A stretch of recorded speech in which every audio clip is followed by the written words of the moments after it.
चरणों में मैं कोटि कोटि नमन करता हूँ और इन सभी महापुरुषों से प्रेरणा लेते हुए, जैसा कि राजीव दीक्षित जी के विषय में मैं अपनी बातों को यही रखता हूँ कि जो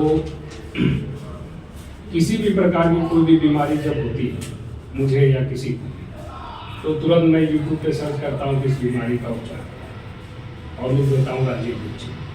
उस बीमारी का इलाज तुरंत एक घरेलू नुस्खे के द्वारा, आयुर्वेदिक नुस्खे के द्वारा तुरंत हमें दोषों मिल जाता है।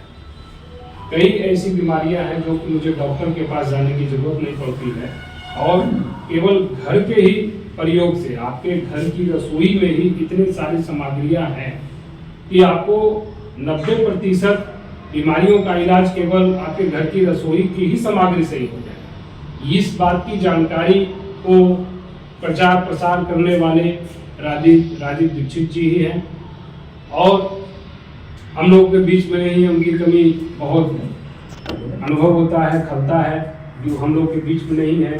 लेकिन वो जिस प्रकार का जो जगा करके गए हैं और आज भी उनके कुछ वीडियो, उनकी कुछ वाणी, कुछ ऑडियो के माध्यम से सुरक्षित है, जिसको कि हम लोग जब बीमार पड़ते हैं, जब कोई को, बूढ़े को, जवान को, तुरंत YouTube पर सबसे पहले उसका उपचार देखिए कि उसका बीमारी का उपचार क्या, लिखिए राजीव दीक्षित, सर्च कीजिए, देखिए कि आपको किसी डॉक्टर के पास जाने की जरूरत नहीं पड़ेगी। ऐसा कई बार हमने जैसे देखा। आज भी राजीव दीक्षित जी का एक नुस्खा मैं प्रतिदिन प्रयोग करता हूँ, जैसे कि चूना, सफेद चूना, पान में खाने वाला चूना, तो वो चूने का प्रयोग मैं प्रतिदिन करता हूँ। उसको पानी में डालकर एक गेहूं के दाने के बराबर मैं उसका सेवन करता हूँ और चूने के बारे में साइड इफेक्ट भी उन्होंने बताया है कि जिनको पथरी का शिकायत बराबर रहता है वो चूने का प्रयोग ना करें। उसके अलावा सभी लोग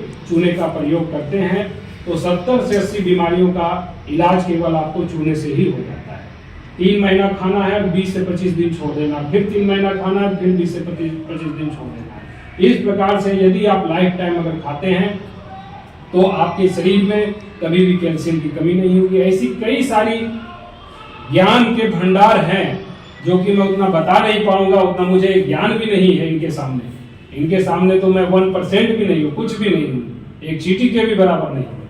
इसलिए तुरंत ऐसे ऐसे महान महापुरुषों को, योद्धाओं को मैं सर झुकाकर नमन करता हूँ, कोटि कोटि वंदन और अभिनंदन करता हूँ।